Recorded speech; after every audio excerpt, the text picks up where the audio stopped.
I look particularly bald today. I don't. God, I am glad the button was hit when you said that. Climb aboard. This is the Miles to Go podcast. And now here's your host, Ed Pizza.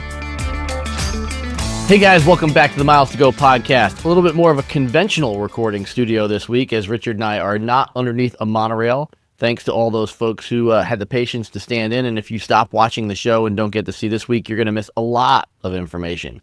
We've got a tale of two Hyatts for Mr. Kerr to talk about what can only be described as his craziest travel week of 2025 and might rival his craziest travel week of 2024. We've got some incredible pricing from our good friends at United Airlines. We've got some increased pricing from Marriott, which doesn't seem to be surprising anyone, but we'll talk through it.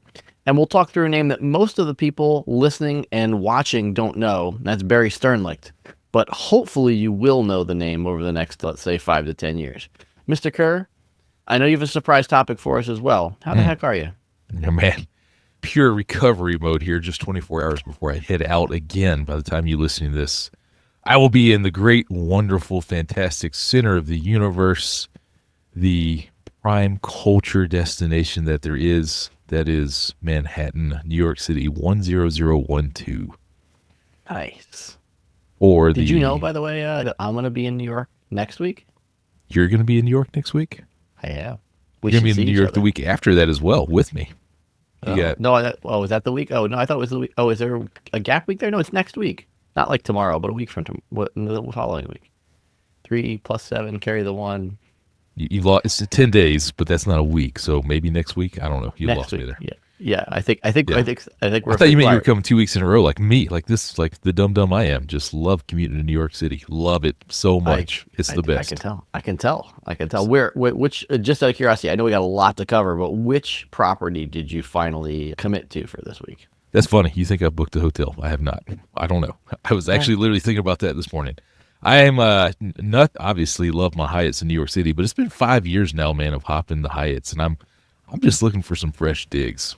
So it's been a while since I've stayed at the Grayson, probably leaning towards there for now, but have not looked at the rates yet. So if the rates are no good, then I don't know where I'll be. But somewhere getting that lifetime status qualification progress for my lifetime globalist. I'm almost halfway there now, man. Almost halfway. I like it. I like it. We should have an over/under bet. See if we get like Ladbrokes of London to pick whether you hit lifetime Hyatt before I hit another lifetime status on an airline. I guess it depends on how long I work for Bilt. I guess it depends on how long I continue doing what I'm doing. Yeah, depends on who collapses first. I don't know.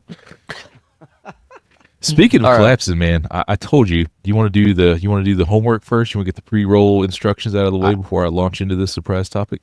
I will cover it. You polish up the soapbox while I cover our details. If you want to shoot us an email, ed@pizzainmotion.com is where you can shoot us an email. You can text us or leave us a voicemail at 571-293-6659. That social media stuff, no need to discuss TikTok at the moment, though I do hear it does exist. He is at Kerrpoints on all those social media channels. I am at Pizza in Motion, and the show is Miles to Go Podcast. Mr. Kerr, is the box polished and ready? You ready to launch into the story? I think so, because we're just about 16 hours out of this experience that I haven't had since 2011. Is the last time that Mrs. Kerr and I can remember doing what we did last night. So, first of all, I love that we're matching today. If you're not watching on YouTube, we did not plan this, but this color is not a very common color, but for some reason we're both wearing it. So that's always great.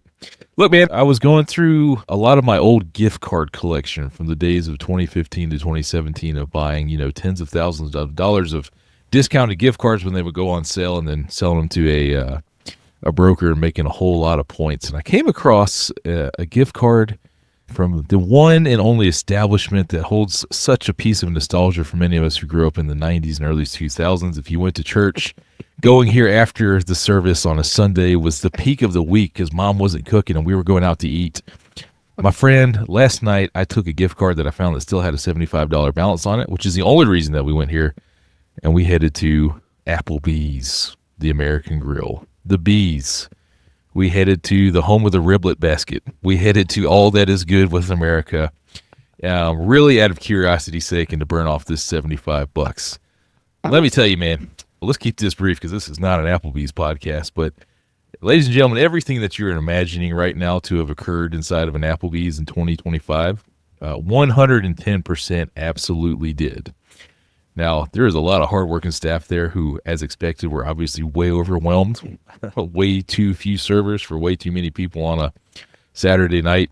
It was terrible. It was just, it was no good, man. I just like you can name the entire menu right now. All of you can, like without ever looking at it, you know what's on the menu. Spinach and artichoke dip, mozzarella sticks, Potato skins. potato Definitely potato skins.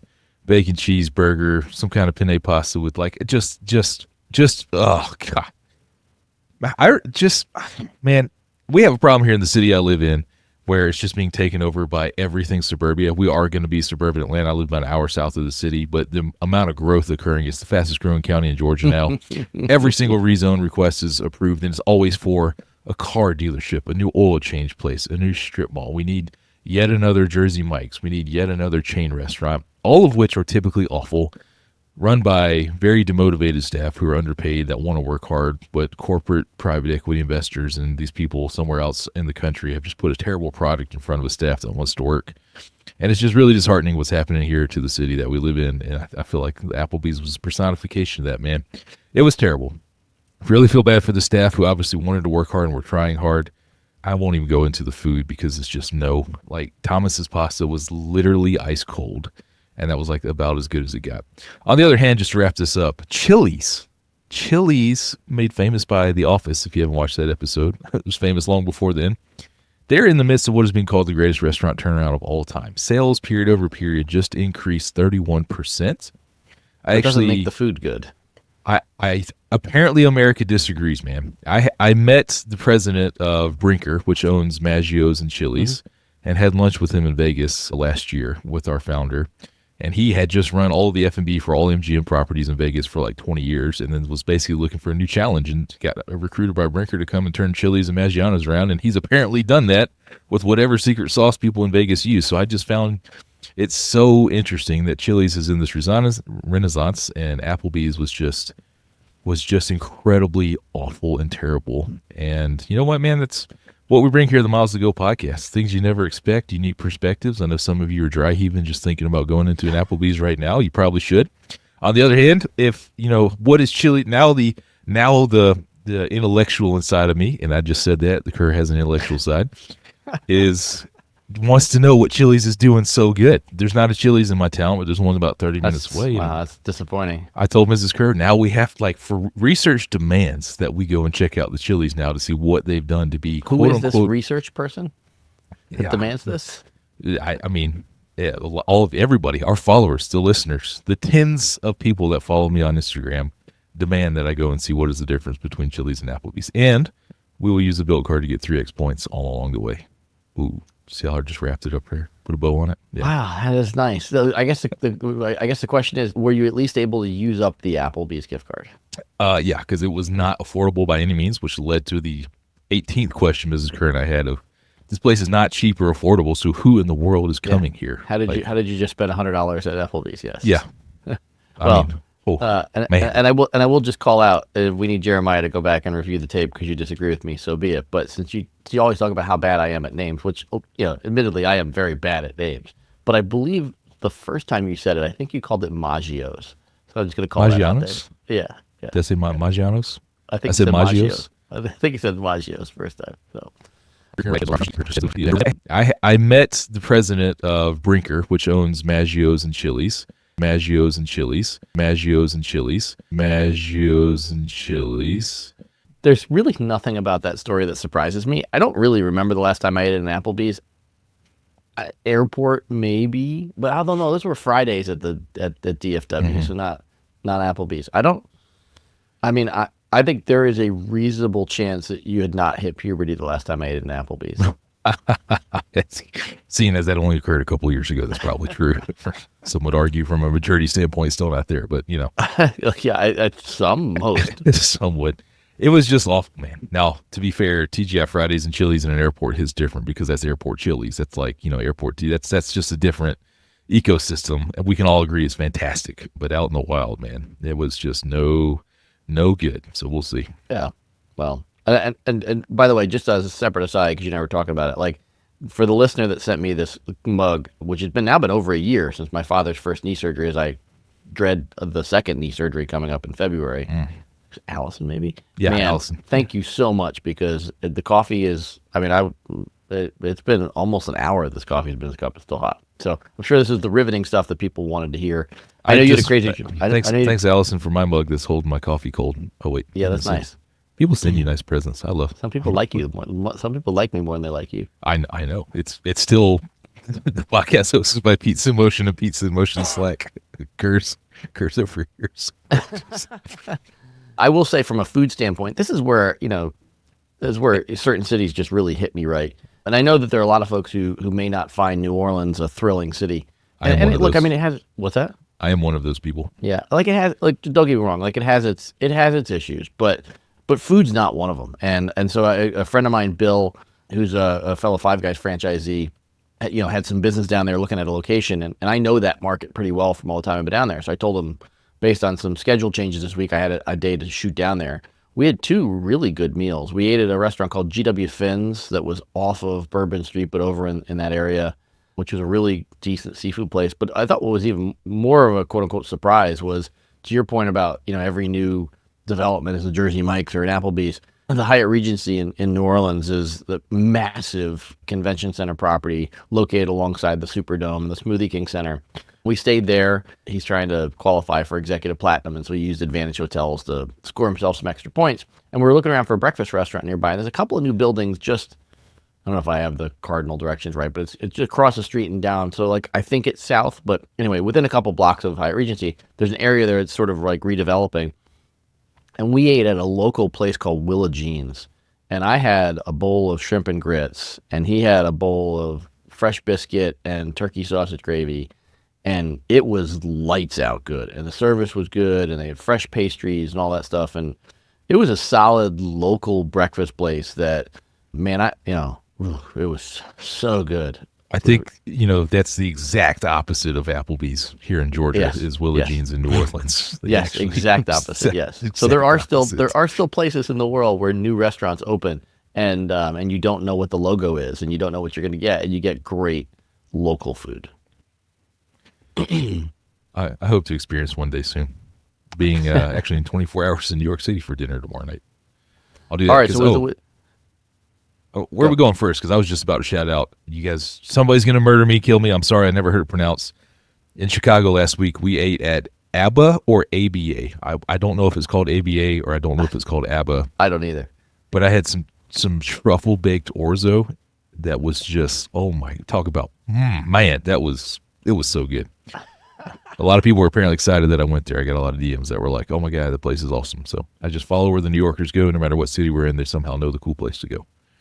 This is true. New Yorkers do have the nose for that. Yeah. All right. Well, let's start with a tale of 2 Hyatts. You had a crazy travel week, and when you talk about 24 hours in a city, you had what I would call opposite ends of the universe when it comes to the Hyatt Regency brand. While you were in my hometown of Northern Virginia, and I know the experience that you had, but I think it's a great one to share with our listeners and our viewers. Yeah, so this was the end of the trip, and maybe a little bit later we'll go into the beginning because there are some fun stories in it. But had a meeting at Hilton's corporate headquarters in McLean, which is Tyson's Corner, right outside of D.C., and stayed at the Hyatt Regency Tyson's Corner for the first night. I had never stayed there before. Arguably best Regency in the country, like on par with what you would see in international Regencies. It was newer. It was well designed. It was taken care of. Full Regency Lounge open pretty late. Full hot breakfast in the Regency Lounge. I was not there for evening hors d'oeuvres or happy hour to check out what it was, but it was incredibly nice and upgraded to a massive corner suite with these kind of panoramic windows around 3 sides of the room and a separate bedroom that was just very large and nice, man. So you said that you and your player 2 had staycation there before. She knew the room I was talking about. A lot of people on Instagram, when they saw me take a video of the room, apparently they use this room for upgrades all the time, which is also good to see. And I was just really impressed. So much, in fact, that I was supposed to stay for 2 nights, but decided, hey, let's get closer to Dulles Airport and, let's go out to Mr. Pizza's house since I'm so close and have a little dinner to celebrate his son's birthday. So I got done with the Hilton meeting just before 6 o'clock, went back and was like, hey guys, I'm really sorry, but I would love to check out. And just because I have to fly out of Dulles tomorrow morning, I got to go to dinner. I don't want to drive all the way back here to Tyson's Corner. And to the guy's credit at the front desk, he was like, hi, it's 6 o'clock. And I was like, I know, man, I'm really sorry. If you can't do it, then I understand. Like, I'm not asking you, buddy, to get in trouble. And he just kind of thought about it for a second and said, you know what? I'll take care of it. Go ahead. If you can just, grab your stuff and then show me come back down and say goodbye that you're out of the room, I'll turn the keys off. And that was great, man. It was awesome, which led me down the road to the Hyatt. Hold on 1 second. Just before we get to the second, I just want to say I pulled this up, and I know the listeners can't see this, but I have here a police report filed not long after your stay. Reports of indecent exposure on the window line of the property. I wonder if you could talk more to that. What happened was, oh man, I have like partners that listen to this podcast now. You're gonna get me in trouble. First of all, completely unintentional. This is not a Westin Denver Airport pilot situation, if you guys remember that story. But the suite is, you got 3 walls on the outside and get panoramic windows, including for some reason in the bathroom where the shower is. So if you don't pull the entire hand crank chain thing all the way down and you roll into the bathroom, hello, panoramic floor to ceiling window, and I'm chilling there I'm literally have all the shades closed and the bathroom door closed for nighttime, and I'm getting ready to take a shower. I got limited time here, and I walk into the bathroom, and I was like, holy moly, this is definitely there are definitely dudes around that hotel that know about that room, and they're just waiting for somebody not like me to roll in to that window. And I was were disappointed. And then you're you jump back into the bedroom, but you just see an arm stick around the corner trying to look for where the chain is to get it to pull the shade down, trying to make it. I was like, oh well, somebody. I didn't know it was a waxing moon today. What's going on? Georgia boy comes to the big city. Yeah, but why panoramic floor to ceiling windows in the bathroom? That's a bold choice there, Hyatt Regency Tyson's Corner. I think. Okay, sorry, I couldn't resist. Yeah, that was something.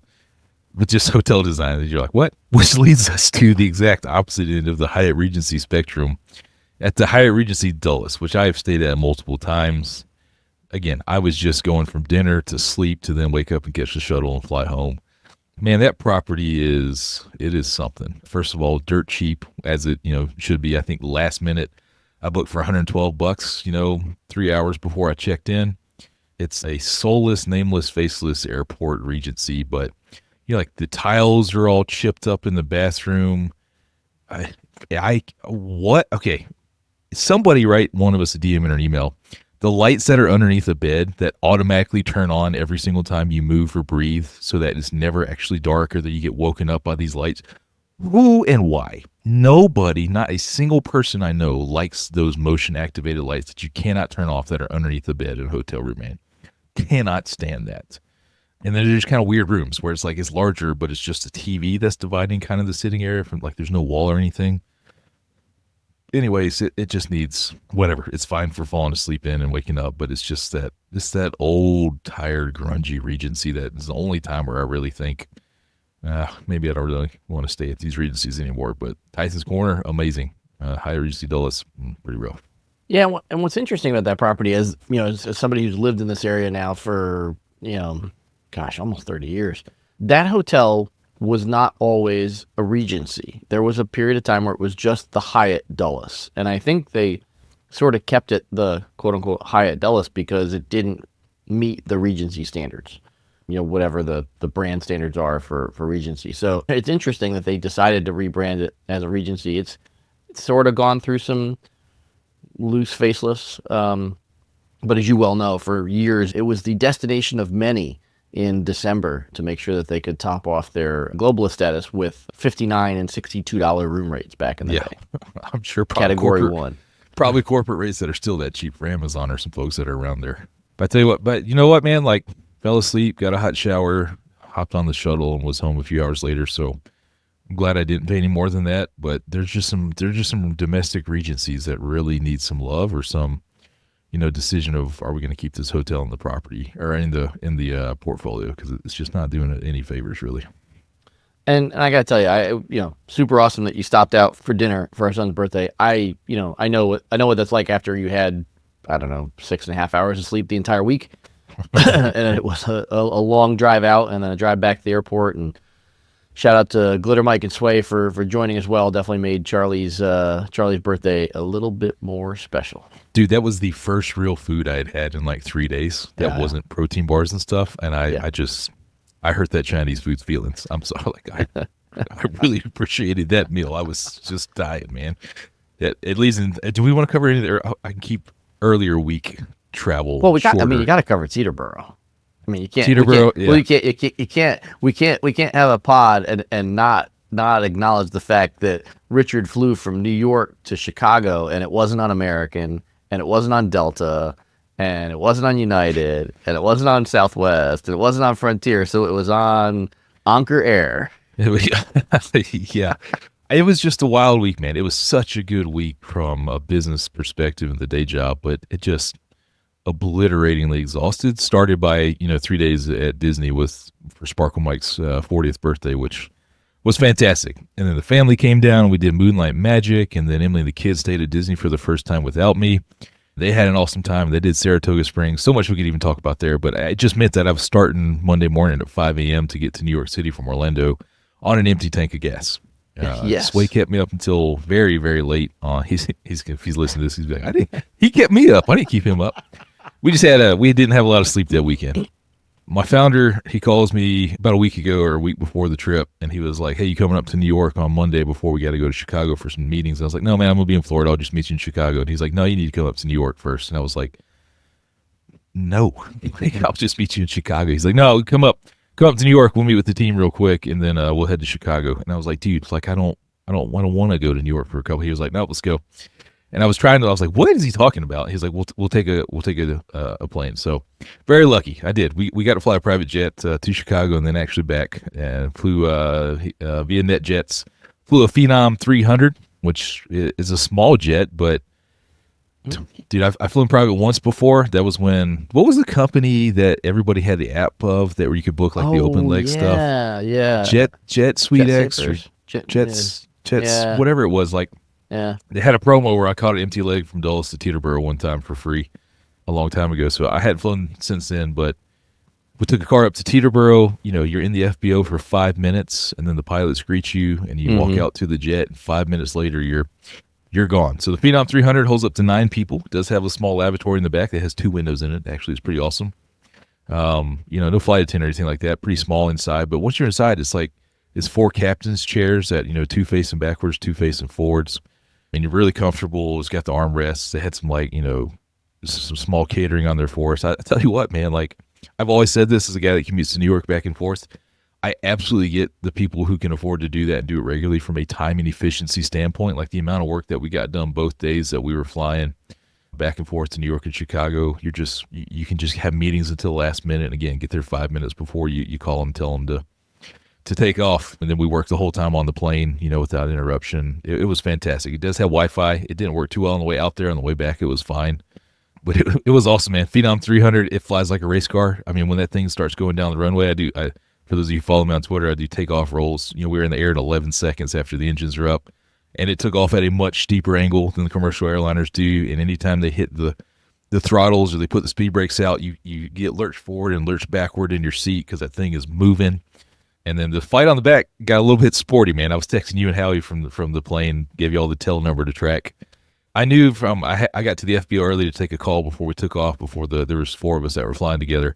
And my call ended early, and I just kind of went and checked out the FBO at Midway because they have like pilot's lounge and showers and, a little cafe and like all the stuff that people have. I was talking to a couple of pilots who were flight planning, and I just told them I was a bit of a plane nerd. And they're like, where are you going? And I was like, oh, we're flying back to Teterboro. And they both kind of looked at me and they're like, no, you're not. And I was like, what? They're like, well, it's like 40 knot sustained winds right now in Teterboro, gusting up to 50, and the Phenoms can't handle that kind of crosswind if they run in the Teterboro runways. We're not aligned with the wind. So they're like, you're not going there. And I was like, okay. And sure enough, as soon as we took off, right before we took off, the pilot comes back and he gives the 4 of us like a safety briefing. And he's like, just so you guys know, the winds in Teterboro are pretty rough. I don't know if we're going to be able to get in there, but we're going to do our best as we kind of go en route here. And sure enough, right before we started to descend, he came back and he was like, look, guys, we can't get into Teterboro. It's too windy right now. So we're going to look for Morristown, New Jersey. Of course, none of us know. We're like, where's Morristown? Like, I'm not from up here. He's like, it's about a 30-minute extra drive into the city. It's going to get really rough. You guys buckle up, put all this catering away. He was like, don't worry. It's just going to be, fair warning, it's going to be rough. And we're going to try and get in the best we can. Long story short, man, I was white-knuckling it for a minute there. Like, that little Phenom was getting chucked around in the wind pretty good. Again, rationally, I know that we're flying through jello, and the plane can't just fall like nothing. You're not going to crash or anything like that, but it's just uncomfortable with how rough it got when you're getting thrown up, and you're glad you got that seatbelt on. Got a weird flight path, circle around. I think he tried to wait a little bit to get into Teterboro. Couldn't happen. We're about to go into Morristown, and we kind of asked him one more time, hey, can we get into Newark? He's like, well, let me look at the runway, how they're lining up, and, much higher landing fee if you're going to be landing at Newark, I think. And long story short, very rough landing. We lined up. We ended up at Newark. That final approach into Newark in this little thing with the winds kicking over 40 knots was super sporty, man. I mean, I thought for sure he was going to hit the go-around button at any given time. If a Phenom has a go-around button, I don't know, but I was kind of telling our boss and the other two people, I was like, there's no way we're going to, and to his credit, man, he set that thing down at the last second, butter on a roll. I gave him huge props when we got off the plane. And then I got onto a train immediately at Newark Penn Station and got down to DC. So a very long travel day, but I think you've flown the Five Guys jet before, man. Like, there's really nothing that beats it, dude. It's unbelievable to be able to do that kind of thing and skip the airport rigmarole and the boarding. And oh man, the next, not 2 mornings from then, I was in the very back of a Delta bus A320 flying home to Atlanta from Dulles, and was just like, this is the worst. It's like, yeah. Put me back on the jet. Lots of things I love about FBOs. Probably my favorite is when you land and they pull the rental car up on the tarmac beside the plane, and you get off the plane and you hop in the rental car and you drive off. It's, as soon as the plane is parked, 60 seconds, you're on your way. Exactly. We landed in Midway. We flew to Midway, Teterboro to Midway. Yep. And the second you land, we had a Lyft or an Uber black car just sitting there waiting on us, and we were at the hotel literally 32 minutes after landing, and I was like, this is just the efficiency here, and the complete lack of stress of the whole airport thing is just amazing. Yeah. No, my business partner has a couple of private jets that I've flown over the years. And then, as you mentioned, I have flown Five Guys 1, and last time I flew it back from Vegas with the team, we landed at the Manassas FBO, which is actually just got flagged for commercial flights. It's a much nicer FBO than a lot of them, and they had done something which I thought was awesome. There were 8 or 9 of us on the flight, and they had all the cars lined up on the tarmac for all the employees, all the engines running on a cold day, and everybody just got out and got in their warm car and just took off. It's unbelievable.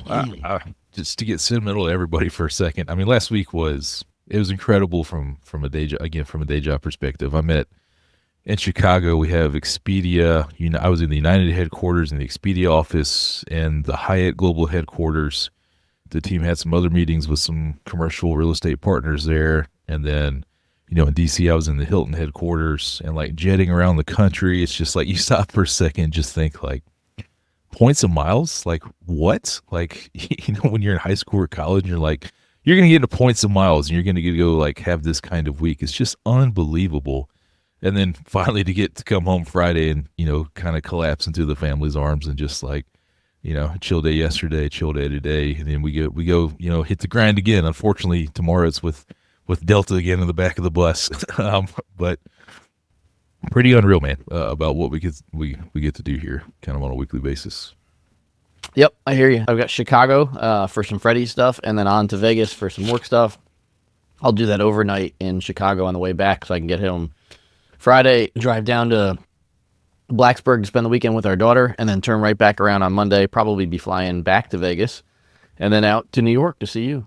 So I don't think I'll sleep in my own bed. I'll sleep in my own bed one night in the next 2 weeks. Yeah, I'm in that stretch that I knew was coming. I'm home on the weekends, really only through March with, a lot going on. But we do have the trip to Europe there in between as a family, so I'm really excited about that to kind of have it won't be a break, but it'll be a nice break from New York. Change of pace. Yeah, I'm looking. I haven't gotten my boost yet from United where they give extra PQPs at the start of the year. So without my boost right now, I am at 3,800 PQPs, needing 28,000. Well, I'll probably hit the segment, so I need 22,000. So call it almost 20% of the way there. Actually, with the head start, I'll be over 20% of the way there coming out of January to requalify for 1K. And I've already booked 3 American flights so far this year, just because that later flight out of Vegas gives me an extra 90 minutes of time with my team. So I think I'll easily requalify for 1K, and I'm just picking the flights that make the most sense. The 2,500 Head Start MQDs from my reserve card just posted, and I'm Nice. at 3,500 MQDs now, and I think it's 25,000 to Diamond. 26 maybe? 20 something like that. I'm just, again, platinum is good for me because literally the flights that I'm going to do, being a Diamond in Atlanta, I don't know what value it adds. Like, I literally don't. Like, maybe the choice benefits, but beyond that, I just don't see any value in going for that. So as long as I get to platinum, which is 15,000 MQDs, and I'm just going to confirm this because some of you guys are going to be 28,000 MQDs for Diamond, 15 for Platinum. Okay, yeah, so no way I'm making the jump from 15 to 28. Like, I'll get to 15K, which I'll probably be at this summer, and then, like, after that, I'll just be a free agent. Just put all your spending on the Delta card. That'd be great. No. All right, so let's see if we can zip through some topics here so Jeremiah doesn't kill us on the length of the show. I want to touch real quickly. You and I talked a little bit about this offline. We talked a little bit about it on the show a few weeks ago. We were talking about the 175,000 loyalty point level at American Airlines program, their AAdvantage milestone rewards. And honestly, because I'd shut the engine off at 200,000 loyalty points the last few years when I hit Executive Platinum, I wasn't really focusing past that. And I sat down and looked at this the other day, and I got to tell you, I think the 250,000 loyalty point level in the AAdvantage program is a really interesting and valuable level. So if you get to 250, you get to choose 2 of these. I won't list all of them. I'll just list the ones that I think you and I would find valuable. You can get 2 system-wide upgrades. So you get a total of 4 system-wide upgrades. You can get 20,000 bonus miles, but if you have an AAdvantage credit card, you can actually get 30,000 bonus miles. So if you hit 250,000 loyalty points, you can get 60,000 AAdvantage miles, which is huge, pretty solid. You get 12 Admirals Club passes, or you can get an Admirals Club membership. You could get $500 $500 American gift card. You can give AAdvantage Gold status to 2 people, or you can get flagship lounge access for a few visits. So, I mean, some pretty decent stuff at the 250,000 loyalty point level. And to be honest, once you get to the $400,000 level, I actually think it's less rewarding than the 250,000 level. So that really feels like a sweet spot in the program that I don't think I was really paying a lot of attention to. I see so many people have been on the loyalty point game for quite a few years now, which again is the entire point of the program and just succeeds at getting people to engage, whether they fly American a lot or not. That it just seems unreasonable to me, again, just because I maybe fly American once a year. But I was just thinking this week about, maybe it's time to pick up another Barclays card before they're gone so I can get some more AAdvantage miles, because I think I'm just sitting right around 100,000, which with a family of 4 doesn't go very far, although it does go farther than anybody else. So I won't ever get to 250,000, loyalty points, but I honestly had never looked beyond 200,000. Yeah, I mean, I'll be honest, though. I think, this is where I see, like I said, how well I think American has done with this. Because, if you think about it, as a general rule, United, Delta, and American all offer roughly the same number of miles per dollar in their shopping portal. And they generally offer the same bonuses. If, one goes up on Apple on a given day, they generally all have an Apple bonus. So, I generally view American Airlines miles as worth more than United's and, considerably more than Delta's. So I'm earning a more valuable currency when I'm using their shopping portal. But then when you get into this double dip aspect of, if you can hit some of these triggers of loyalty points, your overhang is huge. Because if I put 200,000, if I put the equivalent of getting 200,000, 250,000 spend on United shopping portal, I'm not getting bonus miles or system-wide upgrades or any of that stuff. So I do think it makes the most sense to pay attention to their portal. And I think until the AAdvantage Hotels model changes in a way that makes it less valuable, I mean, I have a 9,000 mile stay coming up next week, which will be a big part of what gets me to this 250,000 mile loyalty point level. I did that. If you remember, I'm sure we talked about it on the show several years ago. I was booking a lot of hotels through Rocket Miles and everybody. When it was just insanely lucrative, right? They used to have probably like yours. I mean, it was like 8,000 or 9,000 miles a night sometimes to stay in New York City. Yeah, it's crazy. It's crazy. Yeah. And on the other end of the spectrum, Nate from the Slack community posted yesterday about something that he was seeing on the United website that was interesting. Let's just say had to double check it wasn't Delta.com there at the top. Exactly right. Yeah, did he mistype the domain? So Nate is definitely a world traveler. Ends up in a bunch of really interesting places. Like I love his travel, and he was looking at needing to be in New Zealand at the very beginning of January. And as you know, and probably a lot of people listening and watching know, that one of the great ways to find award seats, especially if you're looking for premium cabin, is to check when the airline first opens their schedule. Not every airline does this, but a fair number of airlines will release a seat or two at the beginning of the schedule. And he's usually traveling on his own. So he's out there hunting the schedule right when it's opening now in January of 2026. So, call it 30 days ahead of time. And he notices on January 1st and before, the maximum amount of an award for, call it San Francisco to Auckland, New Zealand, is 300,000 miles in business class on United Metal, which is an insane amount of miles. But when you roll to January 2nd, the insane amount of miles goes from 300,000 to 350,000, to 500,000. Almost, what is that? Like a 60% increase. I mean, just an insane number. And it's not just Auckland. He found flights to South America and to Europe that I put in my blog post, which we'll link to, where you've now got, these flights are now 150, 200,000 miles one way in the highest bands when they used to be 100 or 110. United Miles is really what got me started in this circa 2010 to 12, where you could do double open jaws and you could do, layovers, stopovers. Like the very first huge award ticket Mrs. Kerr and I went on was an around the world from San Francisco back to Seattle, going all the long way around with two legs and Lufthansa first. And it was like 110,000 miles per person. To now look at 500,000 miles one way, granted, that's the highest premium cabin. It's just personally, I just like every single award search that I did from 2010 until like 2017 was on United.com. That's where I started. Yeah. And it's just been crazy to see how it's, evolved over time. We're going to talk about, we should go through the Marriott piece as well. And then just have an overarching larger kind of comment on the direction that we're seeing things go. Yeah, I have an overarching comment on the direction we're seeing things go as well. So let's talk about the Marriott pricing, and then we'll close out with that. So on the Marriott pricing side of things, we'll include this link in the show notes as well.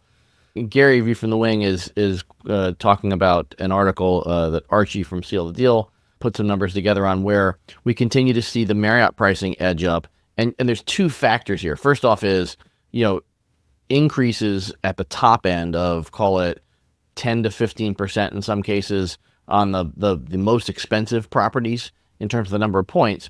And then also, unsurprisingly, when you look at where the caps are on the free night certificate. So for example, there's a popular certificate for at least, I think, the Brilliant card and then maybe the Ritz card, where it's an 85,000 point certificate. And I don't remember if that's on the Ritz. I know it's on the Brilliant. Do you know if it's on the Ritz? Is it 85,000? Yep. 85,000 on the Ritz. And so there are a number of and you're allowed to top up that certificate 15,000 points. Mm-hmm. And there are now a number of properties that are pricing award rooms at 101,000 points per night, or exactly 1,000 points above what you can redeem a certificate for. Yeah. I wouldn't say unexpected. I think Marriott's got a lot going on across a lot of different fronts right now. But looking at United, looking at Marriott, and they're by no means the only people that are increasing award prices.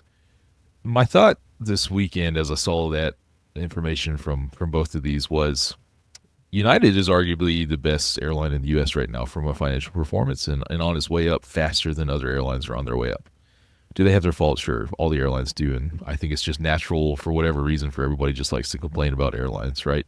Like the number of stand-up comedians routines that sort of center around airlines kind of tells you like the viewpoint of what we all think traveling is like. However, United is on the way up. Marriott is still making plenty of money and expanding and adding more rooms faster than ever. But their award prices continue to increase.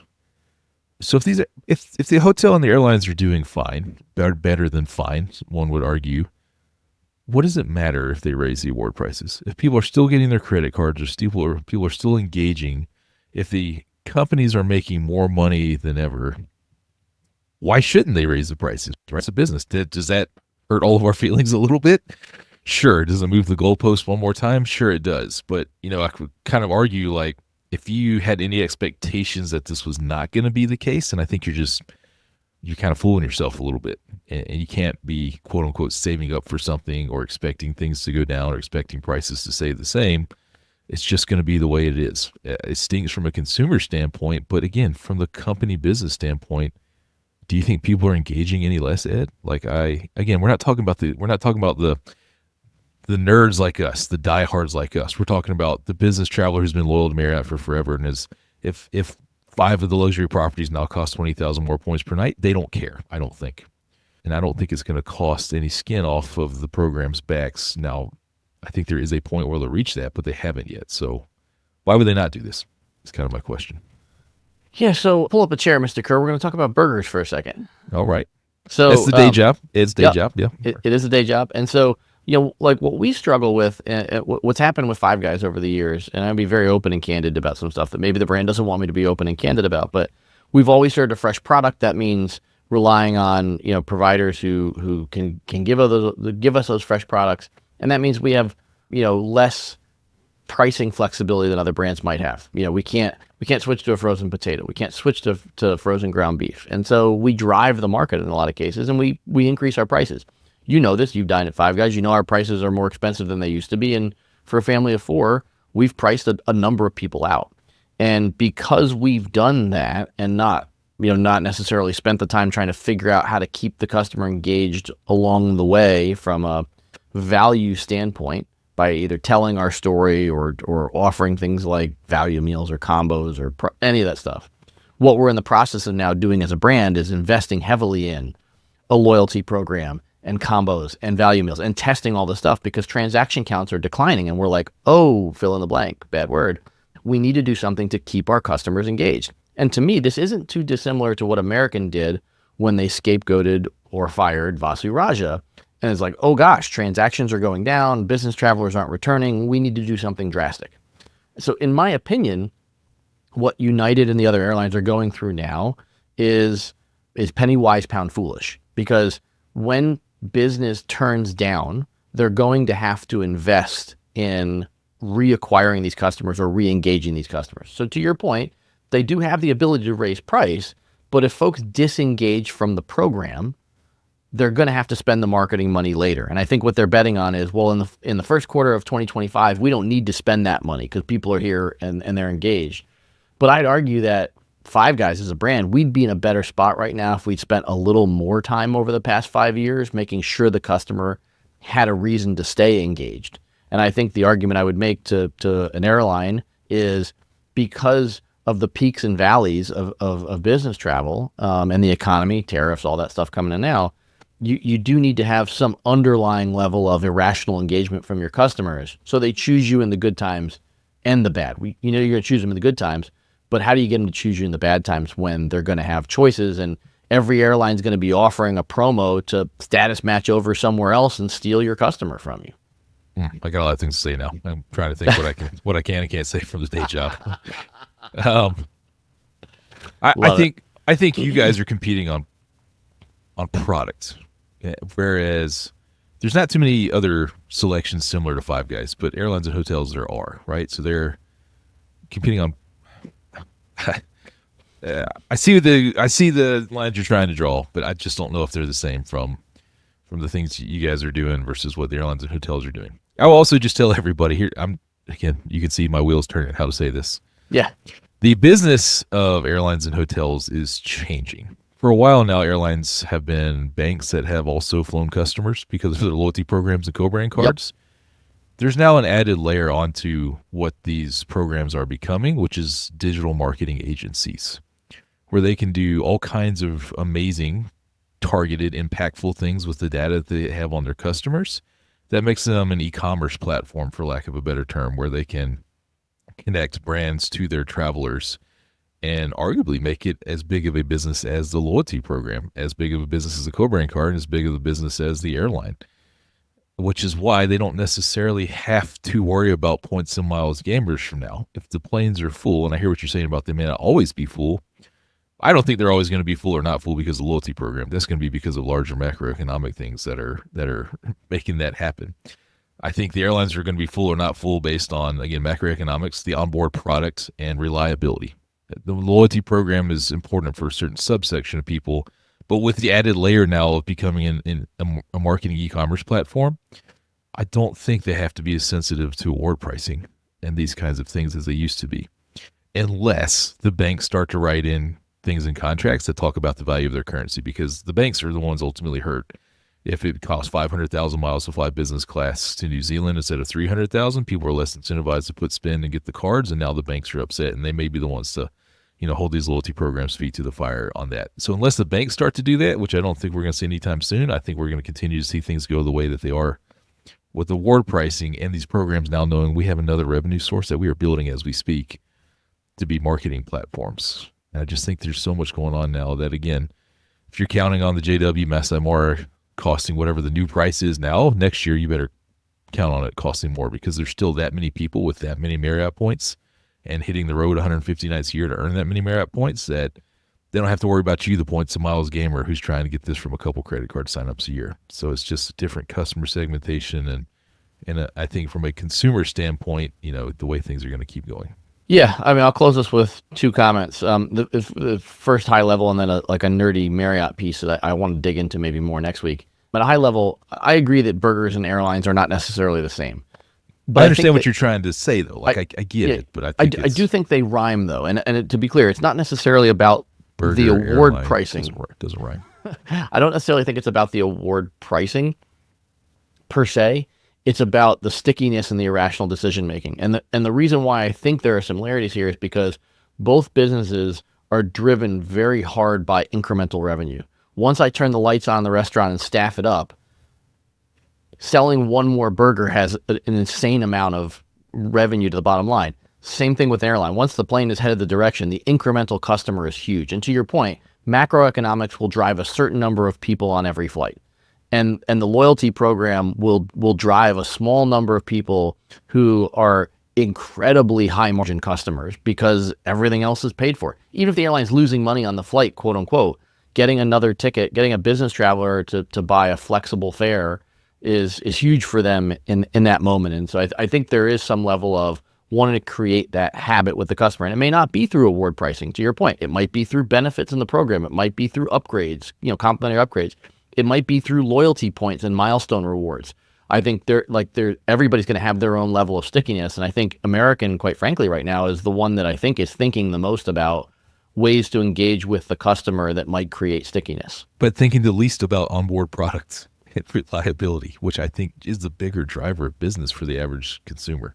Could be, but the average consumer only travels once or twice a year. The business traveler is out there crushing it. Anyway, I think you have some great points. I think we should dig into this more. The one thing I will say I want to talk about next week is more about this, like where Marriott is on these point charts, because as you well know, they don't really have to offer award availability at JW Masai Mara. They are, and that's in some way an agreement between Masai Mara on what Marriott is paying them for that redemption, and then how many miles or how many Bonvoy points Marriott is able to take off their balance sheet to cover that redemption, which I think is an interesting piece. But I'll close with Barry Sternlicht, because we talked about it at the top. It's a name that I hope everybody knows in 2035. You and I, both cut our teeth on the Starwood Preferred Guest Program. Barry started Starwood back in, I think, the late 90s, let's call it. And I was an elite member there for a couple of decades. And he's gotten control of the Starwood name back from Marriott. There's only a few brands underneath his umbrella right now. One Hotels is one you and I talked about yesterday. It's a really great luxury brand. Baccarat is another one that they have, and then I think Treeline maybe. Anyway, the interesting thing here is, Barry is, I think, a real innovator in the space. He came up with no blackout dates. He came out with a number of things that really changed how hotel loyalty programs work, and he forced Marriott and Hilton and Hyatt at the time to compete with him on a completely different playing field. The downside now is I think Marriott, Hilton, IHG, those guys are so big, I'm not sure they necessarily need to compete with somebody as small as Barry Sternlicht. I generally view this as probably bad for Hyatt, because if Barry is going out there to try to acquire hotels under his name, he's looking for luxury properties, as we can see so far, and that's where Hyatt is fishing as well. They're fishing on the luxury end of the spectrum here. Wouldn't it be the best business legacy ever if he sells Starwood to Marriott a second time? Wouldn't that be such a coup? I do have a quote here I want to read about this reemergence of SPG. It says, at a time when most large hotels are favoring the needs of hotel owners over customers, a pioneer of customer loyalty is getting back into the fray. Barry Sternlicht's laser-sharp focus on guest experience created a loyal customer base previously unseen in the hospitality industry. Road warriors and luxury travelers alike should be eagerly awaiting this return. Signed, Edward Pizzarello, small business owner and longtime SPG elite member. That was Ed's thoughts, published in the Point Sky last week. That's a smart guy. Big thanks to listener and occasional co-host of the show, Clint Henderson, for reaching out for that quote. It's exciting to think about what Starwood might be in a version 2. I know Richard and I will be watching very closely. Yeah, always looking for some new spots to stay in New York. All right, well, the countdown clock has started, Mr. Kerr, until we meet again in New York City. I can't wait to try out the new Built Cafe on Bond Street. Hey, man, we had lines around the corner yesterday for rent day, and all the chairs and tables we put outside full. Before we close off, just one specific on the Marriott. This is from the research that Archie did. Never met Archie, but it looks like he did some good hard-hitting stuff here. JW Masai Mara topped out at 132,000 points per night last year. It now ranges from 192,000 to 236,000 points per night here in 2025. Ouch! Ouch! Well, we need to dig into these numbers more, but I know we also got to wrap up. I know you got family stuff to do, and Jeremiah will kill us if we run the tape any longer. But I can't wait to see you again in a place that's not Disney, where we can get 5-star reviews for what we talk about instead of 2-star reviews. No monorails over the top of us, and maybe a better recording environment if we record remotely in New York in 10 days' time. Mr. Kerr, enjoy the lap in New York City. I will be eagerly awaiting the announcement of which Hyatt property you'll be staying at this week. I wait with eager anticipation of that. A lot more travel to come before you and I make it to New York City. 3 or 4 planes for each of us. All that and a whole lot more, Mr. Kerr. Until we upload again, we've got miles to go.